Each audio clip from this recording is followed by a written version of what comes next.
ನಾಯಕ ಮನೆಗೆ ಬಂದು ರಿಕ್ವೆಸ್ಟ್ ಮಾಡಿದ ನಂತರ ಏನೇ ಇರಲಿ ಅದನ್ನು ಗೌರವಿಸಬೇಕಾದದ್ದು, ಸಹಕರಿಸಬೇಕಾದದ್ದು ಮನುಷ್ಯ ಧರ್ಮ. ಅದು ನಾನು ಅವ್ರಿಗೆ ಒಂದೇನು ಮಾತಾಡಿದೆ, ನನ್ನ ಹಿತೈಷಿಗಳ ಜೊತೆಗೆ ಮಾತಾಡ್ತೀನೋ, ವಿಶೇಷವಾಗಿ ಕೊನೆಗೆ ನನಗೆ ಯಾರು ಇಲ್ಲಿ ಮುಟ್ಟಿಸಿದಾರೆ ಅವ್ರ ಜೊತೆಗೆ ನಾನು ಮಾತಾಡಿ ನಿಮಗೆ ಜೊತೆಗೆ ಆಮೇಲೆ ನಾನು ಮಾತಾಡ್ತೀನಿ ಅಂತೇಳಿ ಅವ್ರಿಗೆ 4 ದಿನ ನಾನು ಟೈಮ್ ತೊಗೊಂಡೆ. ಅದ್ರ ನಂತರ ನೆಕ್ಸ್ಟ್ ಡೇ ಮಂತೇಶ್ ಕೌಜಲ್ಗಿ ಅವರು, MY ಪಾಟೀಲ್ರು, ಶ್ರೀನಿವಾಸ್, ಅನಿಲ್ ಚಿಕ್ಕಮೌದ್, ಹೀಗೆ ಒಂದು 20-25 ಜನ ಮೇಲೆ ನಮ್ಮ ಮನೆಗೆ ಬಂದು ಅವರು ಎಲ್ಲರೂ ಸಹಾನುಭೂತಿಯನ್ನು ವ್ಯಕ್ತಪಡಿಸಿದ್ರು. ನಿನ್ನೆ ಬೆಳಗ್ಗೆ ಸೌದಿಯವರು ಬಂದು, ಇಲ್ಲ ನಾವೆಲ್ಲ ಉಪಮುಖ್ಯಮಂತ್ರಿ ಕೆಲಸ ಮಾಡಿದ್ದೀವಿ, ಬೇಕಾದ್ರೆ ನಮ್ಮ ಲಿಂಗಾಯತ್ ಕೂಟದಾಗ ನಾನೇ ರಾಜೀನಾಮೆ ಕೊಡ್ತೀನೋ, ನೀವು ಅದನ್ನು ತಗೋಬೇಕು ಅಂತಕ್ಕಂಥ ಮಾತನ್ನು ಹೇಳಿದ್ರು. ನಾನು ಅಷ್ಟು ಸಣ್ಣವ್ರು ಅದಕ್ಕೆ ನಾನು ಹೇಳ್ತಾ ಇರಲಿಲ್ಲ, ಭಗವಂತ ನಿಮಗೆ ಅವಕಾಶ ಕೊಟ್ಟಿದ್ದಾನೆ, ನೀವು ಅದನ್ನು ಚಲಾವಣೆ ಮಾಡಿ. ಅದು ನಿಮ್ಮ 1 ಗಂಟೆ ನಮ್ಮ ಮನೆಯಲ್ಲಿ ಕೂತು ಭಾಳ ವಿಚಾರಗಳನ್ನು ಮಾತಾಡಿ ಅವರು ಹೋದರು.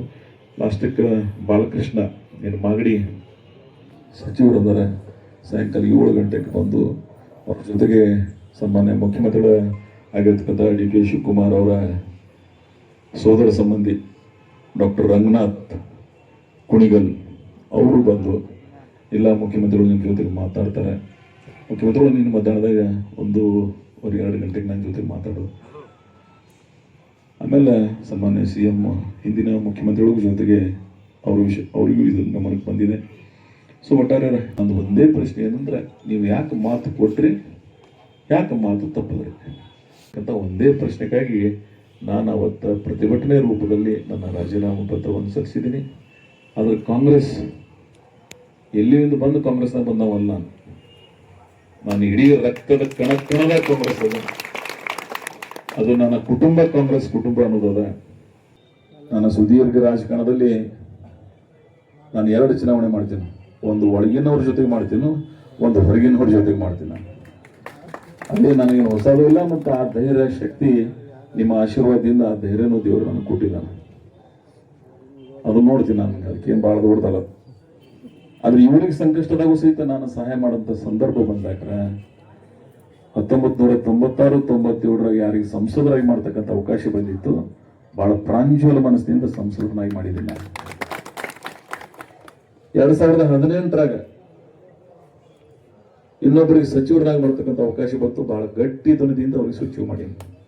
2023 ಯಾರಿಗೆ ಟಿಕೆಟೇ ಸಿಗಂಗಿಲ್ಲ ಅಂತಿದ್ರೆ ಅವರಿಗೆ ಭಾಳ ಪದ್ಧತಿಯಿಂದ ನಾನು ಅವ್ರಿಗೆ ಕೊಡಲಿಲ್ಲ ಅಂದ್ರೆ ನಾನು ಟಿಕೆಟ್ ಬರಲ್ಲಪ್ಪ ಅಂತ ಹೇಳಿ ನಿರ್ಣಯ ಮಾಡಿ ಟಿಕೆಟ್ ಕೊಡ್ಸಿದ್ದೆ. ಅವ್ರು ಇವತ್ತು ಅವರೆಲ್ಲರೂ ಏನು ಮಾಡಿದಾರೆ ಅನ್ನೋದು ಆ ಶಾಂತೇಶ್ವರ ಬಿಟ್ಬಿಡ್ತೀನಿ ನಾನು.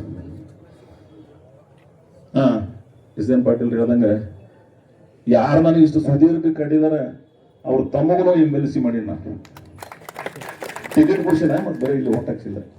ಸಿದ್ದರಾಮಯ್ಯ ಸಾಹೇಬ್ ಹಿಂಗೆ ನೋಡೋದು, ನಾನು ಇವ್ರು ಪರವಾಗಿ ಬಂದು ಹೇಳಕತ್ತಾರತ್ತೆ, ಅನಿವಾರ್ಯದ ಬೇಡ್ಲಕತ್ತಾರ ಕೂಟ್ರಿ ಅಂತೇಳಿ.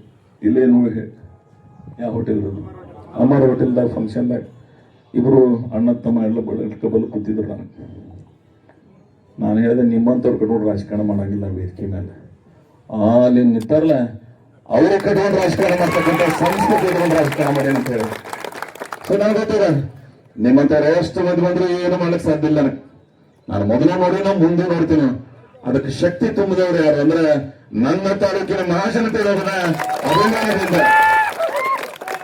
ಅದಕ್ಕೆ